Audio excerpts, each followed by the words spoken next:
3 करोड़ रुपये से शुरू हुआ था हमारा।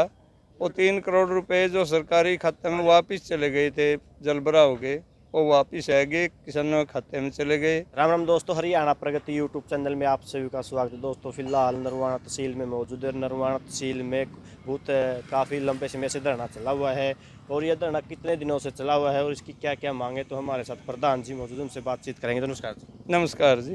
तो ये पहले तो आपका पूरा परिचय दे दीजिए।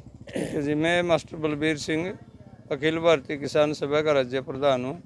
और अपनी बात करने से पहले मैं आपका चैनल का और आपका विशेष तौर पर आभार व्यक्त करता हूँ, क्योंकि पिछले 3 साल से जब बड़े जो मीडिया हाउस हैं वो सरकार के पास चले गए, तो हमारी सारी खबरें प्रदेश में, देश में और दुनिया में आपके माध्यम से ही गई हैं। उसके लिए बहुत बहुत आभार। और किसान आंदोलन को जीतने में जितना योगदान हमारा है, आपका भी उससे कहीं कम नहीं है। तो ये धरना कितने दिनों से चल ये धरना आज 562वां दिन है, लगभग 1.5 साल से ज़्यादा हो गया। और ये धरना 3 करोड़ रुपये से शुरू हुआ था हमारा। वो 3 करोड़ रुपए जो सरकारी खाते में वापस चले गए थे जलबरा हो गए, वो वापस आ गए किसानों के खाते में चले गए। उसके बाद 27 करोड़ रुपये बीमा कंपनियों से कपास का नुकसान के, और 35 करोड़ इस बार जो कपास का 22 में नुकसान हुआ था उसका भी बीमा कंपनियों की ओर से आ चुका है। लेकिन सरकार ने गुलाबी सुंडी का नुकसान में यहाँ 5,000 एकड़ ज़मीन में नुकसान था जो गैर बीमित थी, उसका पैसा अभी तक नहीं दिया, जिसको लेकर हम ये आंदोलन लगातार चला रहे हैं। और इसके अलावा बहुत सारे सामाजिक काम भी साथ साथ जोड़े गए, खासकर हर गांव में पीने का नहरी पानी हो, क्योंकि जो नीचे का पानी ख़राब हो चुका है और बहुत लोगों में बीमारियों का एक बड़ा कारण बन रहा है। तो हम 6 गांव में नहरी पानी भेजने में कामयाब हुए हैं। और जो एक मास्टर प्लान तैयार किया है यहाँ का पाइपलाइन में है, वो हर गांव में नहरी पानी जाएगा। वो सरकार से मंजूरी मिल चुकी है एक तरह से, लेकिन बजट मंजूर होने बाकी है। यहाँ अस्पताल में डॉक्टर नहीं है, 47 डॉक्टरों की जगह है। और हमने पिछले साल 2-3 दिन लगातार धरने प्रदर्शन किए, उससे 13 डॉक्टर आए, लेकिन बाद में फिर अदली बदली होकर आज पोजीशन ये 47 डॉक्टरों की जगह है और केवल 41 काम कर रहे हैं। तो 41 जगह खाली हैं, 6 काम कर रहे हैं। तो बहुत दुख की बात है, शिक्षा के प्रति और स्वास्थ्य के प्रति बहुत ही उदासीन सरकार है। उसको भी हम साथ में लेकर, जब बदलियां हुई थी, स्कूल खाली हो गए थे, तब भी कई बार हमने प्रदर्शन किए और बहुत सारे स्कूलों में दोबारा अध्यापकों की भर्ती या बदली होकर नियुक्ति हुई और पढ़ाई का एक माहौल बना। ये सामाजिक काम भी साथ साथ चलते रहते हैं।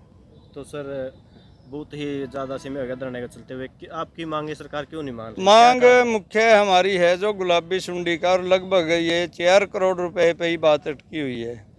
लेकिन हमारा ये दुर्भाग्य है कि यहाँ दुष्यंत चौटाला आए थे और वो हमारे से वायदा करके गया था कि मैं पैसे भेज दूँगा, और उन्हीं दिनों में ये स्थानीय एमएलए उससे रूस रहे, इसके अलग हो गए। आज इनकी आपसी खिंचातान, और बाद में जो मुख्यमंत्री भी आए थे पीछे 3 फरवरी को, वो भी वायदा करके गए थे कि नरवाना का भी अड़ेवे की तर्ज पे हम मुआवजा जारी करेंगे।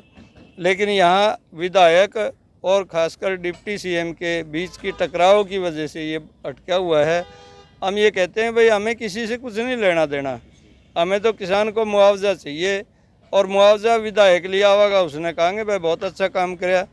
डिप्टी सीएम डाल देगा खाता में, तो उसने कहेंगे बहुत अच्छा काम कराया। और नहीं करेंगे तो धनुआ ने बंस जाएंगे, फिर हमारा कोई नहीं इनमें से, इनके साथ फिर हमारी सीधे टकराव होंगे।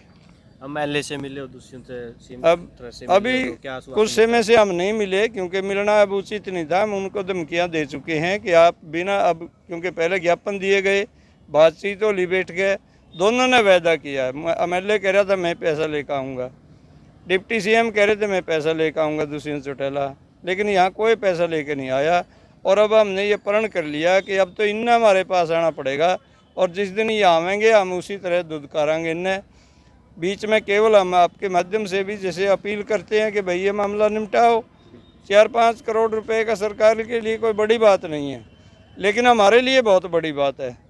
और ये मुद्दा हल नहीं होगा तो फिर ये धरना समाप्त नहीं होगा। सरकार जाने तक ये आंदोलन लगातार जारी रहेगा। चुनाव में तो बड़े बड़े वादे करते रहते हैं, बाद में जनता को ठोकरें खानी पड़ती है, इसके बारे में देखिए, ये तो आपने भी क्लियर पता है और पूरे देश और दुनिया समझ गई है कि जुमलेबाजी का ज़माना है ये, और इससे बड़ी जुमलेबाज सरकार पहले कभी नहीं आई। लेकिन पहली सरकारें भी भली थी, ऐसा कुछ नहीं कह सकते। सबने गोलियां चलवाई हैं, सबने लाठियां चलवाई हैं। आज तक कभी भी किसान को एमएसपी कानूनी गारंटी के साथ लागत का 1.5 गुना दाम किसी सरकार ने नहीं दिया, चाहे वो पहले की सरकार थी चाहे वर्तमान सरकार है। लेकिन अब तो हमने भी एक प्रण कर लिया कि हम अपनी ताकत को इतना बढ़ाएंगे, अपने आप को इतना मजबूत करेंगे संयुक्त किसान मोर्चे के माध्यम से, सरकार कोई भी राज करे उसने हमारी बात को मानना पड़ेगा और वो हमारे से पूछ के ही कानून बनाएगी। बिना पूछे कानून बनाएगी तो वह सरकार जाएगी। अगला पड़ाव क्या रहने वाला आपका? अगर आप अगला पड़ाव अभी हमारा है 25, 26, 27 और 28 नवंबर का। ये हर प्रदेश की राजधानी में है, अपना चंडीगढ़ में होगा अभियान। और नरवाना से सैकड़ों ट्रैक्टर, सैकड़ों ट्रैलियाँ, हर ट्रैक्टर के पीछे 2 ट्रैली, पूरा खाने पीने का इंतजाम, बिस्तर, रहने सोने का सारा सिस्टम लेकर चलेंगे। 26, 27 और 28 72 घंटे के लिए अपना राजभवन का घेराव करेंगे, क्योंकि राज्यपाल वहाँ बैठते हैं और राज्यपाल के माध्यम से हम चाहेंगे कि एमएसपी की कानूनी गारंटी सरकार लागू करे और जो कर्ज चढ़ गया किसान के सिर पे उसको पूर्ण मुक्ति हो। और तीसरी बात, जो बिजली का कानून सरकार बनाने जा रही है उसको वापस ले। बिजली खेत में फ्री होनी चाहिए, घर में सस्ती होनी चाहिए, और उद्योग धंधा की कमर्शियल है वो जो रेट चल रहा है उसको वैसे का वैसा रखे, सबके रेट एक जैसे ना हो। और आज ज़रूरत हो गई है बिजली, हर घर को, हर मीटर को 300 यूनिट फ्री दिए जाएं ताकि हर आदमी अपना जीवन यापन ठीक से कर सके, क्योंकि लोगों की जेब में पैसा नहीं रहा और वो बिजली का खर्च देने में असमर्थ हैं, जिसकी वजह से रात को सो नहीं पाते गर्मी में, गर्मी की वजह से। और अब लगभग 1 साल में 8 महीने तो मच्छर ही रहता है, तो मच्छर में भी एक किसान या मजदूर जो रात को नहीं सोएगा दिन में क्या कमाएगा वो। बिजली ज़रूरत होगी, 300 यूनिट सबको फ्री दी जाए। लखीमपुर खीरी के अपराधियों को सज़ा, अजय टैनी मिश्रा को कैबिनेट से हटाया जाए और उसके बेटे को फांसी दी जाए। और जितने भी हमारे बुजुर्ग हैं जो 60 साल के हो गए उनको सम्मान निधि के रूप में कम से कम 10,000 रुपये मासिक मिले, सम्मान निधि पेंशन के रूप में। ये हमारी मुख्य मांगे हैं और इस पड़ाव के लिए हम चंडीगढ़ के लिए मार्च करेंगे और पूरा हिंदुस्तान में सब राज्यों की राजधानियों की ओर होगा ये 26, 27, 28 का प्रोग्राम। हरियाणा के सभी संगठन आएंगे चंडीगढ़? हरियाणा के सब किसान संगठन चंडीगढ़ के लिए जाएंगे।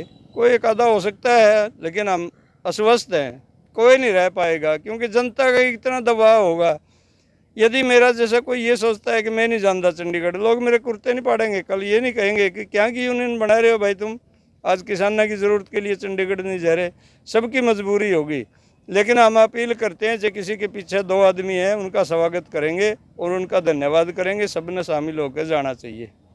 तो इस सरकार में सबसे ज़्यादा धरने लगते, सभी लोग सड़कों पर आए हुए हैं, तो 2024 में आप ये तो मैं जैसे आपको कह चुका कि ये वास्तव में जुमलिया की सरकार है, इसमें से कुछ भी तो सच्चाई नहीं निकली। जितने वायदे किए थे, बुढ़ापा पेंशन 5100 रुपये देने का वायदा था, आज भी 2750 रुपये मिल रही है।